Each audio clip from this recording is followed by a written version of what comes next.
Y neuadd fwyd, wel, da ni'n gyfarwydd iawn ar neuadd fwyd, ond pnawn 'ma dwi wedi dod i'r oruwch ystafell yn edrych lawr dros y stondina a'r cynhyrchwyr i gyd yn fanna. Y Lolfa Fusnes ydy hon, Lolfa Fusnes Llywodraeth Cymru. Ac mae yna gannoedd o gynhyrchwyr yn cael eu cynrychioli yma, mae yna gannoedd o bobl yn dod trwy'r drysau yma, pobl fusnes i brynu. Dyna'r nod beth bynnag, dyna'r gobaith, a mae Emily Rees yn fan hyn ar ran Llywodraeth Cymru yn gweithio yn y diwydiant bwyd a diod yn dwyt ti. Felly, diolch am y gwahoddiad. Wel, croeso i'r Lolfa Fusnes. Achos dydy pawb ddim yn cael dod i... Na, chi'n special iawn ni. Chi wedi cael gwahoddiad. Ond yw'r syniad yn o'r bobl sydd yn cael gwahoddiad a pham maen nhw'n cael dod i fan hyn? Wel, ble ni nawr? Ni yn y Lolfa Fusnes Llywodraeth Cymru ac mae dros 400 o gynhyrchwyr da ni gyda cynnyrch just o gwmpas chi mynd nawr.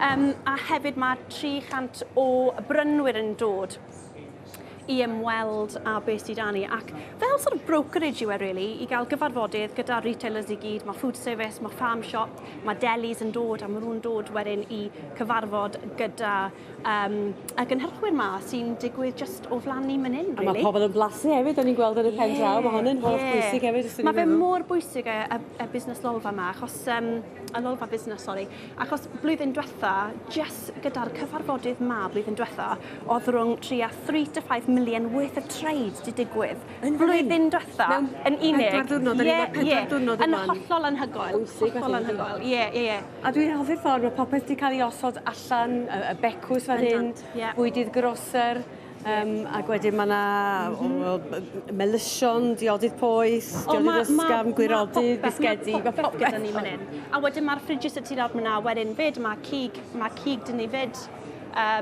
Felly ie, mae lot yn mynd mlaen yma, mae lot yn mynd mlaen.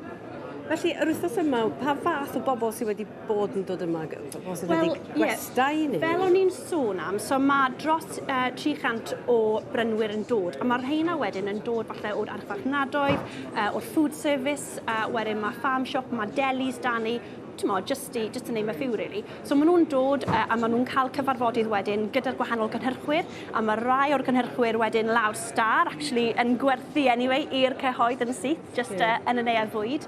A wedyn mae rhai yn dod just, fel it's a date in the diary, bob blwyddyn maen nhw'n cadw wythnos y Royal Welsh yn dyddiadur nhw, yn barod am y cyfarfodydd o. So maen nhw'n dechrau am 9, a wedyn so nhw'n benni tan tua 5 o'r gloch, Mae yna gyfarfodydd yn digwydd yma ar hyn o bryd, ac wyt ti ynghlwm ar hyn sy'n digwydd o amgylch. Felly, beth ydy natur dy swydd di'n benodol? So swydd fi, dwi'n gwneud gwaith ymgysylltu gyda rhaglen sgiliau bwyd a diod Llywodraeth Cymru. A mae Llywodraeth Cymru yn annog ni fel diwydiant bwyd a diod i wneud yn siŵr bod ni'n hysbysebu a gwahanol swyddi sydd i gael dros y diwydiant. Felly, dyna beth yw swydd fi, so fi'n mynd mewn i colegau, prifysgolion, ysgolion fyd, a fi'n trial hysbysebu beth sydd da ni fel opsiynau, fel gyrfaoedd sydd i gael yn y diwydiant. Mae yna fwy o yrfaoedd na mae rhywun yn ei ystyried ar yr wyneb olwg gyntaf. Pan dwi'n mynd mewn i'r ysgolion yn enwedig, maen nhw'n gweud, wel, sa'i moyn falle bod yn ffarmwr, a sa'i moyn coginio, a sa'i moyn gweithio til bar, a fi'n gweud, well, actually, mae eisiau gyfent, mae eisiau gyfent opsiynau da ni. So, oedd rhywun yn astudio criminology a psychology, a nawr, mae diddordeb gyda nhw mewn consumer insight, achos maen nhw'n briliant gyda data analysis.